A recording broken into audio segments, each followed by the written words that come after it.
Welcome to Can I Park Here? Brought to you by FindAFashionTruck.com. Nashay and Estrell's mission is to inspire future and existing small business owners. They don't claim to be experts. They're simply trying to figure this all out, just like you.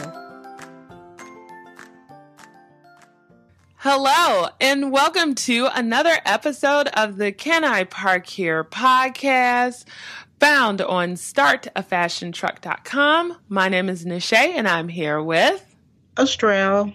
Hey folks, it's March. It's all snowy and wintry still, but that's okay because spring is coming.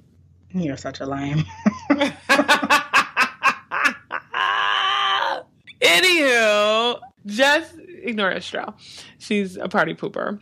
Just want to say thank you to folks that have gone on to iTunes to rate us. Like we said, we really appreciate it, and it really helps bring exposure to our show. And, you know, we're like slowly climbing the charts. And when you subscribe actually to the podcast too in Apple's podcast app, that helps us also.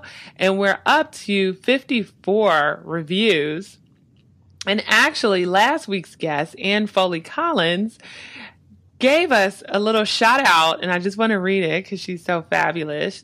She says, Truck Boss Glee Gifts Boutique on Wheels. That's her header. And she says, anyone in the mobile industry needs to listen to the Can I Park Here podcast. Educational, relevant, funny, personal, specific, empowering. I have listened to just about all of them and continue to learn from each and every episode. Wonderful jobs, ladies. And I want to just give Anna a shout out and say wonderful job to her, because she could have come on and gave all the glitz and glam, but she came on and was vulnerable and, you know, let us know and the community know about some of the challenging parts of owning a fashion boutique too. And I think that's really important. So I just want to say thank you to Ann for that. Thanks, Ann. Yeah, and then just consider me like a little sponsor for this podcast today. But if you haven't gotten a chance to listen to my other podcast, please download it. It's called Studio 78 Podcast. And it's really just about empowering women, and it's interviewing women with different backgrounds and stories. Also, a couple of episodes, you'll even hear Estrell and I bantering about, you know, the struggles of business or whatever else, our wins and our losses. So if you haven't, check it out, Studio 78, and rate that too. Thank you. Appreciate that. Okay, on to our guest. So this week we have Jennifer, the owner of High Pockets Mobile Boutique in Cleveland, Ohio. Jennifer, she doesn't have a fashion background, but she actually has always dreamed of owning a fashion boutique. So she started her mobile boutique back in 2013, I believe, and she's doing great so far. Yeah, and it's so interesting, like that she's an attorney. So it's like such a very different, you know, being like a lawyer and fashion, right? Usually the two don't mix. But yeah, anywho, just check out her story. It's pretty cool. Here we go. Hello, everybody. I'd like to welcome Jennifer to the show from High Pockets. Welcome, Jennifer. Hi, thank you. Yeah, and do you go by Jennifer or Jen? Jen. Okay. So I was being way too formal there. So welcome, Jen. Thank you. So before we get into the mobile boutique, can you tell the listeners just a little bit about you before the boutique? Sure, yeah. So before I started my fashion truck, and I still am an attorney. I was actually a prosecutor when I started the truck, and now I work in-house for a software company.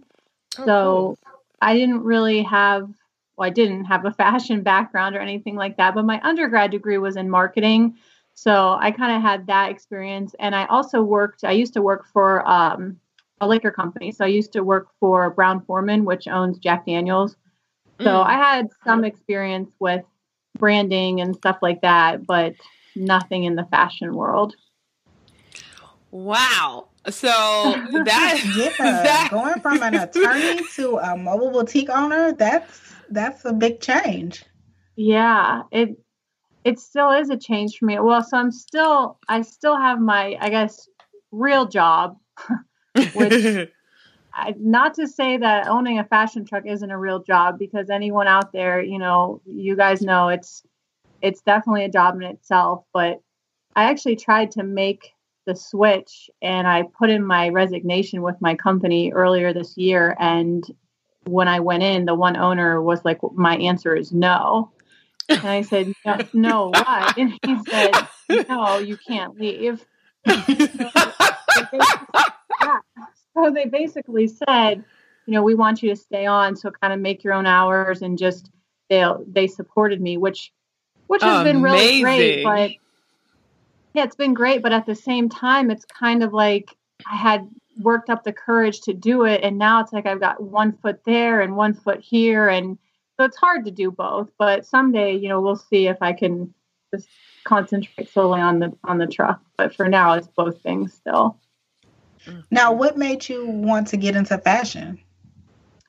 I guess ever since I was little, I can't remember a time like I have an older sister, so we would just play Barbie dolls. Like that was all we would do. After dinner, we'd like just hole away in my room and we'd be playing Barbie dolls. They'd have fashion shows, and then my grandma gave us this box of like her old skirts and shirts she was going to get rid of. They were like really old from when she used to go roller skating.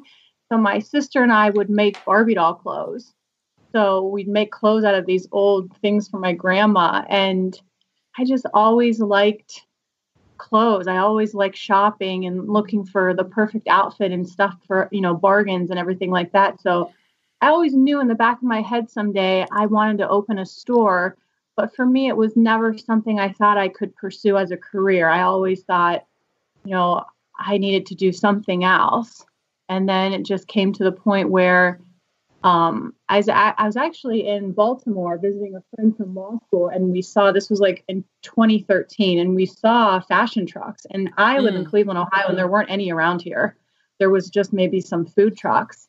And then that night we started talking, and I saw she had this book about how to be a children's book illustrator. And I'm like, why do you have this? And she said, well, that's really what I've always wanted to do. Didn't really want to be an attorney. And she's like, what about you? I said, well, I really would like to open a boutique someday. And she and her brother, he's also an attorney. So us three are sitting there that night, and they go, well, why don't you just do a fashion truck like we saw earlier today? And I'm like, I'm not going to do that. I'm not doing that. So the next thing I knew, this was in the fall. So the whole winter I researched it. And there wasn't a lot there really wasn't much to research back then, because just in those 3 or 4 years now, it's really taken off. So back then, there wasn't a book, there wasn't a manual. I had a binder that I printed out all the research I did as far as, is there going to be a profit if I do this? And is there a business plan? And what's the business model? And then finally, one of my best friends said, she's like, if you don't just buy the truck, you're never going to do it. So I bought the truck, and the rest was history. Wow. And so that was fall of 13, correct? That you bought the truck? Okay. Yeah. Yep. Well, that was fall of 13 when I came up with the idea, and I didn't buy the truck because I researched it so much until spring of 2014. So spring 2014. Yeah. Okay. But I think that's good just to give people an idea, because it's like meeting, with your friends, like middle of 13, doing the research, end of 13, and then beginning, or springish of 2014, like actually doing it. But sometimes it takes that long for you to really figure out, like, okay, is this what I want to do? Right. Like, I think it's okay sometimes to sit on an idea. There are people out there who jump on every idea, which is fine too. But I feel like on the flip side of that, it's okay to like sit on something and really think it through before you commit to it. Right. And that makes you realize this is really something I want to do. And I just kept thinking about it. And so I knew, I really wanted to go forward with it. And sometimes I still can't believe that I did. If you would have told me 4 years ago, you're going to own a fashion truck and drive it and do all this stuff yourself, I wouldn't have believed you. Right. Where did you end up finding the truck?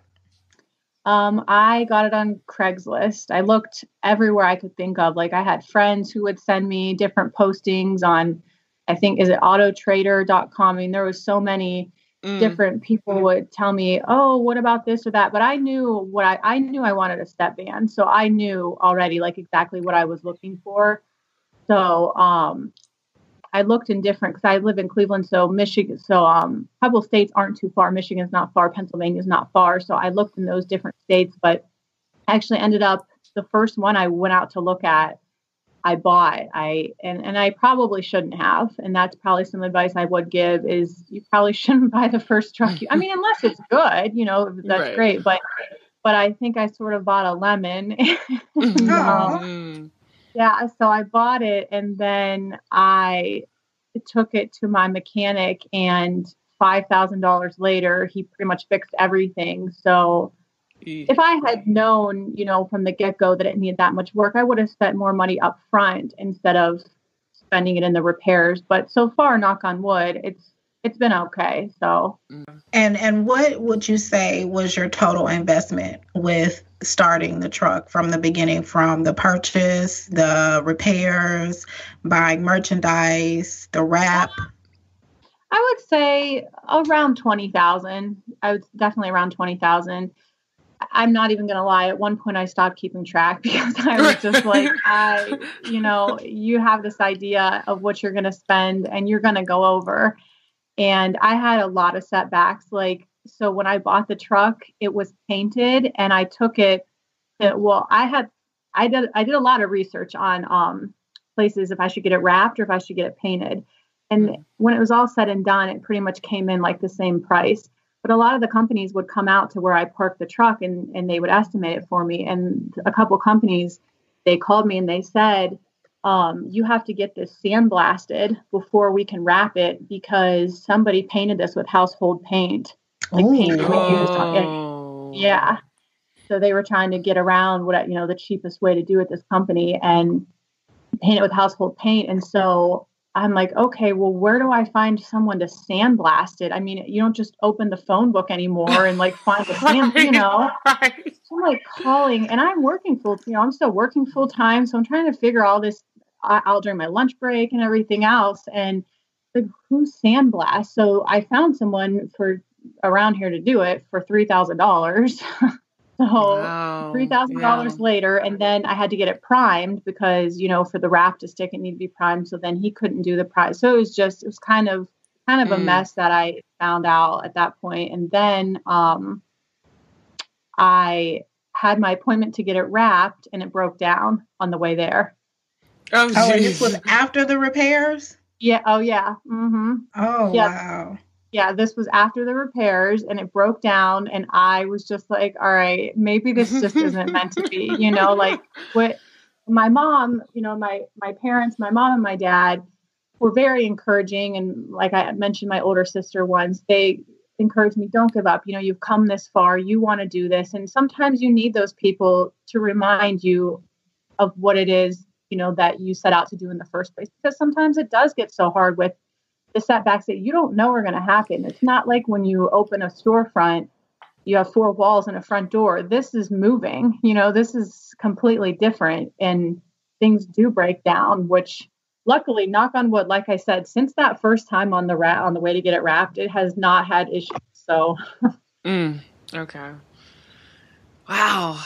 Yeah. I mean, but yeah, kudos to you because a lot of people would have been like, you know what? Let me just sell this truck and try to unload it. This is the odds are against me right now.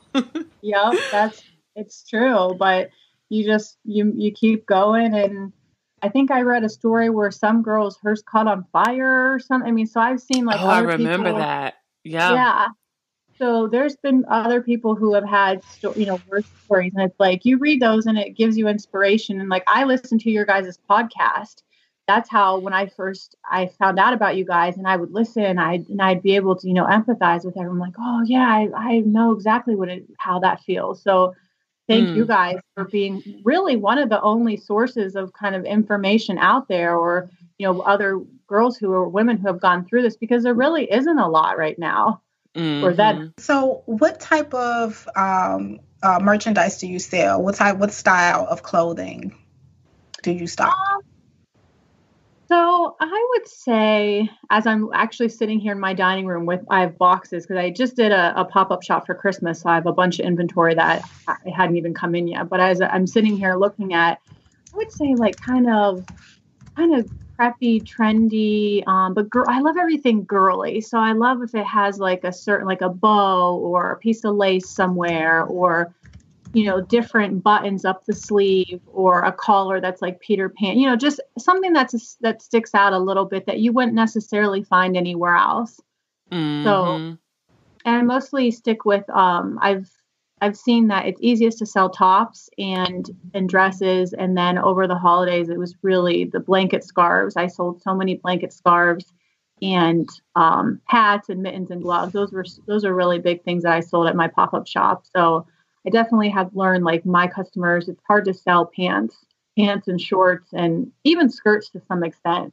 They don't sell as well. So, do you do home parties? I've only done a few. I would like to really get into that area, because I think that's where you can find a good market, a good target market. I've done it for 2 summers now, the truck. And at first I would just do everything, any event that I came across or anyone who called. And now I've really learned who my target market is. And I think this summer want to push more like in-home and private parties than just going out and setting up at these festivals and fairs, because maybe they're drawing traffic of, 10,000 people, but how many of those people are really in my target demographic? And I've learned that over the couple of summers I've done it now. So that's definitely something that I need to get better at, is pushing for the private parties. And how do you maintain that balance? So are you, as far as like the 9-to-5 job and then the mobile boutique, do you mostly work on the weekend, or do you also work at night?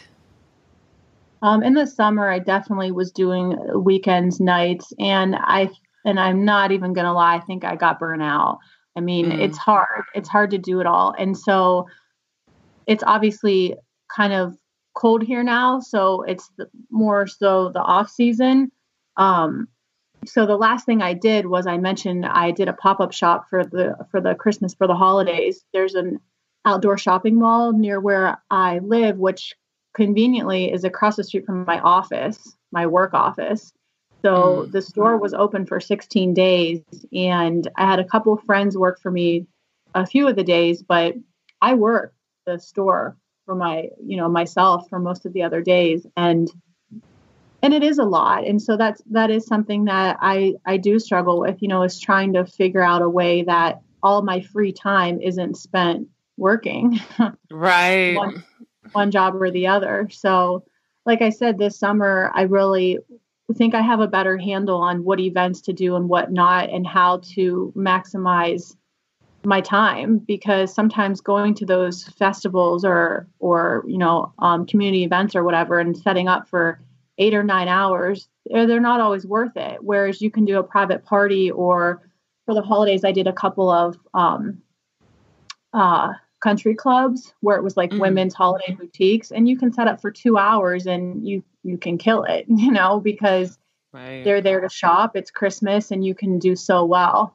So I definitely, and you learn that as you go. It's not something right off. It takes experience to figure out who your target market is and what your customers are looking for and stuff like that. Yeah. And I feel like you're going into, if my math is correct, your 3rd year now, right? So it'll be 3rd year this spring. So that's a long time to kind of like balance the two, especially if the 9-to-5 is still like, even though it's flexible hours, it's still full time, right? So it's like 40 hours a week there, and then almost probably like 25 hours a week for the truck, maybe. Right. And that is definitely, sometimes I feel like I'm doing the equal amount of both. And also on top of it all, I got offered right around Christmas, a woman who owns a boutique here in the town I live in, she asked me, do I want to split the boutique with her, a brick and mortar? Ooh. Oh, wow. That's an amazing opportunity. So I'm just kind of struggling with is this the right time? Is this, it's definitely a lot to think about. And that is probably my end goal. That probably, like I said from the beginning, I always wanted to have a brick and mortar, but it ended up going, I went the fashion truck route instead. But so I'm trying to figure out if I did that, and then do I, what happens next? So, and also I don't know, is this the best time for retail? Because I see like all these stores closing and the limited's closing, and so I almost feel like it's kind of a different thing to have the fashion truck, because it's not a brick and mortar, and it's, it's unique and innovative and this and that. So I almost feel like maybe just stick with it for now and not do a brick and mortar. So it's definitely a lot to think about, but it would be a great opportunity. Now, when you say split it with her, what does that mean? Does she have her own brand already? Yeah, she has the front end. She has like two rooms of a store, and she brings in some different local artists, and then she makes some stuff herself. So she does some different handbags and stuff herself. And so it's kind of like a shared workspace. Like a what is the word I'm thinking of? I know what you're talking about. I can't think of the word. Yeah, I think I know what you're talking. Yeah, I'm not sure of the details yet, but I kind of wanted to even reach out to to see if anyone else had done stuff like that. Or, also there's a salon that I've done she's asked me to park outside a couple times, and I've done some collaborating with her. And I also wondered if there's any other people on the Facebook group who have done that, where they've had someone sell their clothing or, their merchandise, and how that works, like what percentage they give and stuff like that. So that's another possibility too, where I would just maybe have somebody selling my stuff in their store or their storefront. So now that you're almost, 3 years in, are there things that you would have definitely done differently that maybe people who are thinking about opening a mobile boutique store this year should consider? Things that I would do differently, kind of how I mentioned with maybe not buying the first truck you see. And I didn't take anyone I took my sister with me, and I should have taken my dad, or I should have taken my ex-boyfriend's a mechanic. I should have taken somebody with me. And I guess I just didn't want to, I kind of like kept it a secret from people. Like I kind of didn't tell people I was doing it, because I think I was afraid to fail or something. So I really didn't advertise to everybody right off. Oh, hey, I'm buying this truck and I'm going to start a fashion truck. So I guess maybe try out more than one truck. Other things I would do differently. No, I think you just learn as you go. I definitely think you just have to do it. Like Nike says, just do it, because one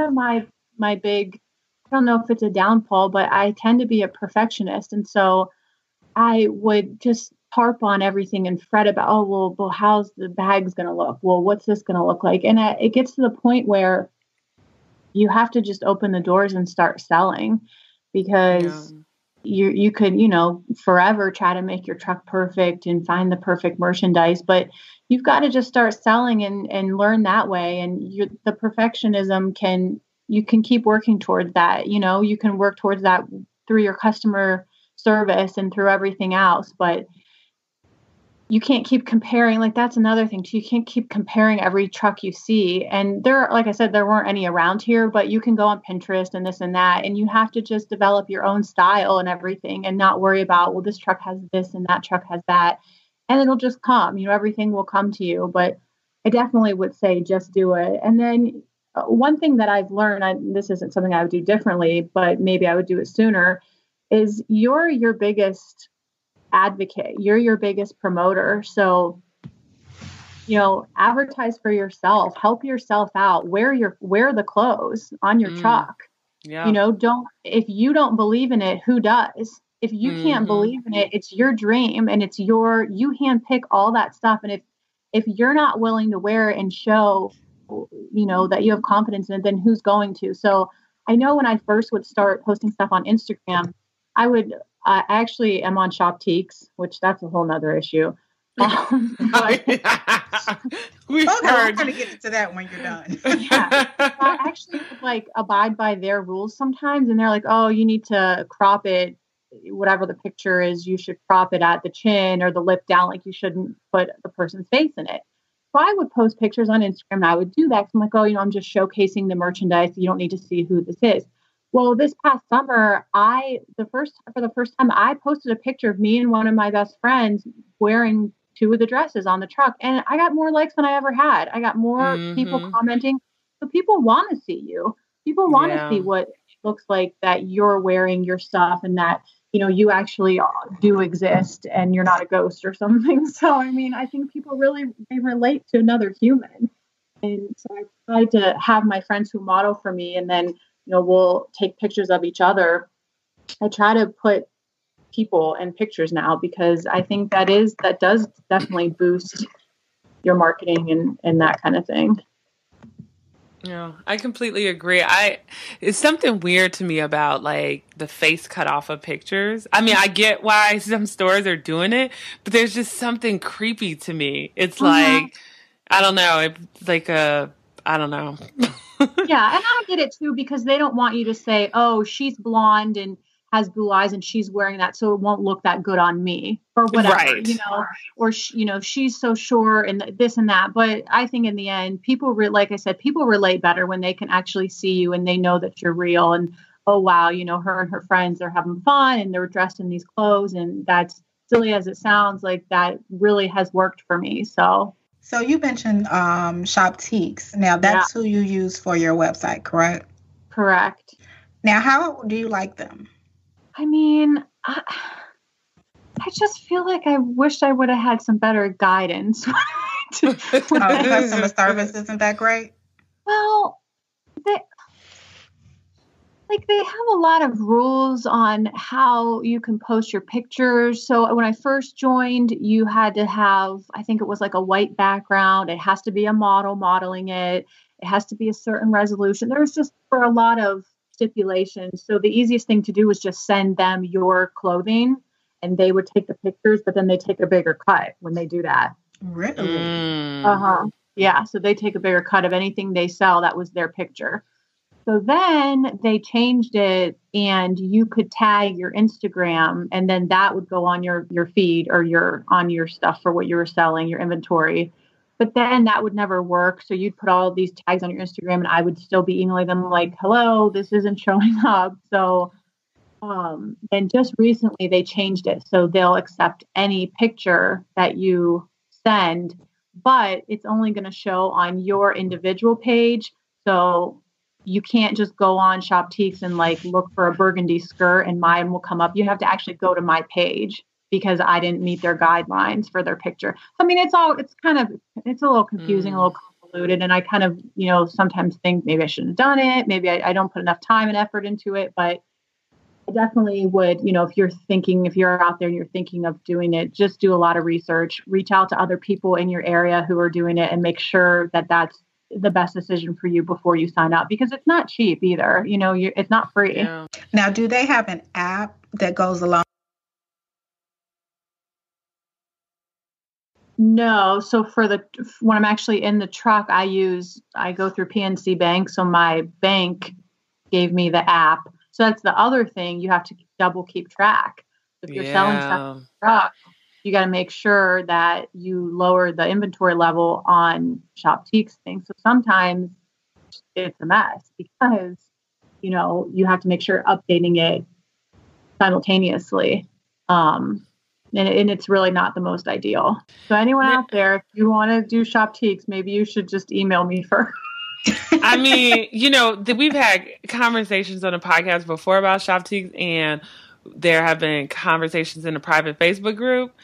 And if I was a mobile boutique owner, I would steer clear of Shoptiques because I think maybe we've had I've seen one positive review, right? Astra, maybe a couple people love them, but for the most part, everybody's like, oh, there's something about them that, that just isn't friendly, I guess. No, as a business owner, I'll tell you though, I shop on there. I'm looking for something specific, and it has thousands of boutiques. So I'll go on and shop on there myself because it pulls from so many different geographical areas, different boutiques. So you can find really cute stuff that you wouldn't find in your own area. But as my own experience owning I'm like, mm-mm. And I think what it boils down to, because like I use Shopify, which is very different than Shoptiques because it's, where you build your website and then you kind of host everything yourself.